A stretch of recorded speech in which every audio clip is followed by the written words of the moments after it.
दुनिया में सबसे खतरनाक हथियार में सबसे टॉप पर परमाणु बम है। वैसे में परमाणु बम इतना घातक होता है कि अगर न्यूक्लियर बम जिस जगह फटता है तो वहां की धरती 10 सेकेंड में आग की तरह धधकने लगती है। तो सोच सकते हैं कि न्यूक्लियर बम कितना घातक है। वैसे न्यूक्लियर बम तो 9 देशों के पास है। पहला नंबर पर रूस आता है जिसके पास 4489 बम है। दूसरा अमेरिका है जिसके पास 3708 बम है। तीसरा चाइना है जिसके पास 410 बम है। लिस्ट में से 7वें नंबर पर भारत आता है। ऐसे में 9 देश के पास न्यूक्लियर बम है। क्या न्यूक्लियर बम से वर्ल्ड पर खतरा है? तो वीडियो को लाइक कर देना और चैनल को भी सब्सक्राइब कर लेना। इस साल जून में रूसी राष्ट्रपति व्लादिमीर पुतिन ने घोषणा कर दी थी कि उन्होंने परमाणु हथियारों की फर्स्ट शिपमेंट बेलारूस में तैनात के लिए भेज दी है। यूक्रेन युद्ध की शुरुआत से ही वो परमाणु हथियारों के इस्तेमाल की धमकी दे रहे थे, लेकिन यह तैनाती फर्स्ट शिपमेंट की एक्शन है। यह न्यूक्लियर बम बेलारूस में यूक्रेन की सीमा के पास तैनात किए जा रहे हैं, जहां से नेटो के पोलैंड और लिथुआनिया जैसे देशों को भी निशाना बनाया जा सकता है। साथ ही ऐसे मिसाइल और लड़ाकू विमान भी भेजे गए हैं जो 500 किलोमीटर की दूरी तक परमाणु हथियारों से हमले कर सकते हैं। इस पर अमेरिकी विदेश मंत्री एंटनी ब्लिंकन ने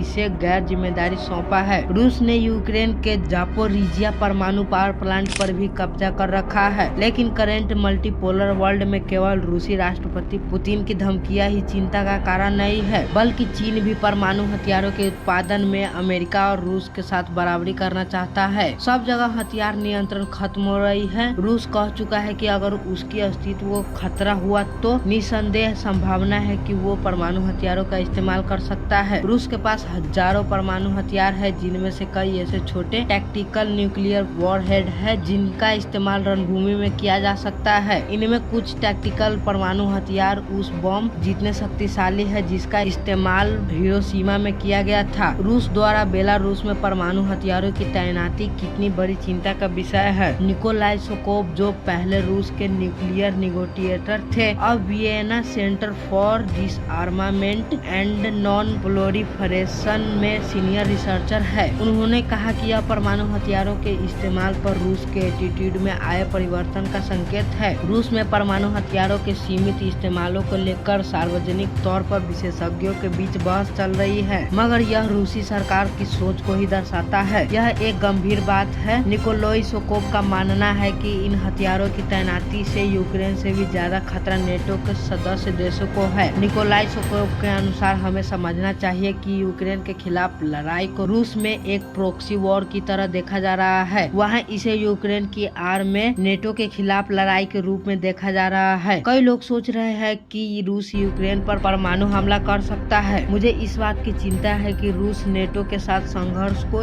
इस हद तक बढ़ा सकता है कि जिसमें न्यूक्लियर बम की नौबत आ सकती है। इस खतरे को पश्चिमी देश की गंभीरता से लिया जा रहा है, लेकिन व्लादिमीर पुतिन संघर्ष को इस सीमा तक कैसे ले जाएंगे? निकोलाई सोकोव का कहना है, हमला अचानक नहीं होगा। पहले छोटे लड़ाई होंगे जिनमें कन्वेंशनल वेपन का इस्तेमाल होगा। इसमें नेटो के उन ठिकानों को निशाना बनाया जा सकता है जिनका यूक्रेन युद्ध से संबंध है। हालांकि अमेरिकी प्रशासन के अधिकारियों का कहना है कि ऐसा नहीं लगता कि रूस परमाणु हमले की तैयारी कर रहा है, मगर राष्ट्रपति जो बाइडेन ने कहा कि यह एक वास्तविक खतरा है। अमेरिका के Woodrow Wilson international centre for scholars में अंतर्राष्ट्रीय सुरक्षा विभाग के निदेशक रॉबर्ट लिटवाक का कहना है कि अमेरिकी प्रशासन ने स्पष्ट कर दिया है कि अगर रूस परमाणु हथियार का इस्तेमाल करता है तो उसे गंभीर परिणाम झेलने पड़ेंगे। वो कहते हैं, बाइडेन सरकार ने यह भी कहा है कि रूस छोटे टैक्टिकल परमाणु हथियार का इस्तेमाल करे या बड़े बम का